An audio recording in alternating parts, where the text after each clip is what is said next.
नाज़रीन ज़िक्र कंदासीं अहमदपुर वेझो ॻोठ ख्वाजा में महीनो गुज़री वञण बावजूद बरसाती पानी बीठल आहे। देर ते रहवासियुनि जी हिन वक़्त ताईं वाहुर बि नथी सही आहे। पेश आहे फारूक अहमद खोड़े जी रिपोर्ट।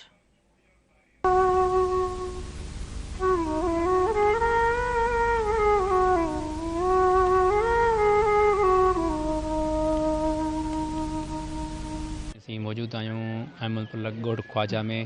हिते समूरो जो ॻोठ आहे, बरसाती पानी जे लपेट में अची वियो आहे।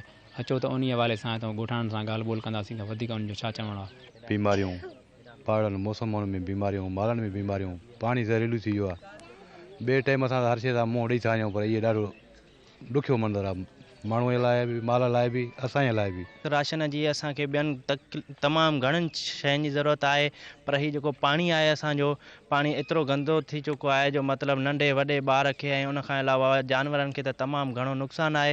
राति जे टाइम में इन पाणीअ में माल विहारियो था, जंहिंजे करे मच्छरनि खां माल बचे थो। वरी जीअं मच्छरनि खां बचाइण ख़ातिर पाणी में विहारियो था, पाणी माल पीए थो, उनखां बाद में माल मरी थो वञे। 15-20 ॾींहंनि खां वधीक टाइम थी चुको आहे जेको मानसून जूं बरसातूं ख़तमु थी चुकियूं आहिनि। उनखां बावजूद बि असांजे ॻोठ नूराजा में हिन वक़्त ताईं कोई बि आला अमलदार असांजी हिमायत करण लाइ कोई बि तयारु न आहे। न असांखे जेको आहे राशन कोई बि तक़सीम कयो अथऊं, न कोई टेंट, न मच्छरदानी, कुझु बि न ॾिनो अथऊं, न असांखे उहो खपे बि न।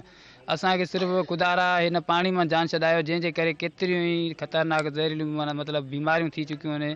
माल मरे थो, माण्हू गैस्ट्रो जहिड़ियूं या मतिलबु बीमारियुनि में मुब्तला थींदो थो वञे।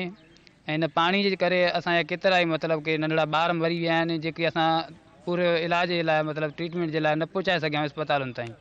तो ख़ुदारा असांजी असारनि खे इहा अपील आहे त असांजी वार कयो, असांखे सिर्फ़ु पाणी कढाइजो। असांखे हिन पाणीअ जे हुन अज़ाब मां जान छॾाइनि, जेको हिन महिल ताईं तमामु ख़स्ता ऐं सफ़ा किनो पाणी थी चुको आहे। असांजी फ़क़ति इहा ई गुज़ारिश आहे त अचनि, असांजी वावर कनि ऐं हिन पाणीअ खे कहिड़े बि तरीक़े सां हितां निकाल कराए ॾियनि।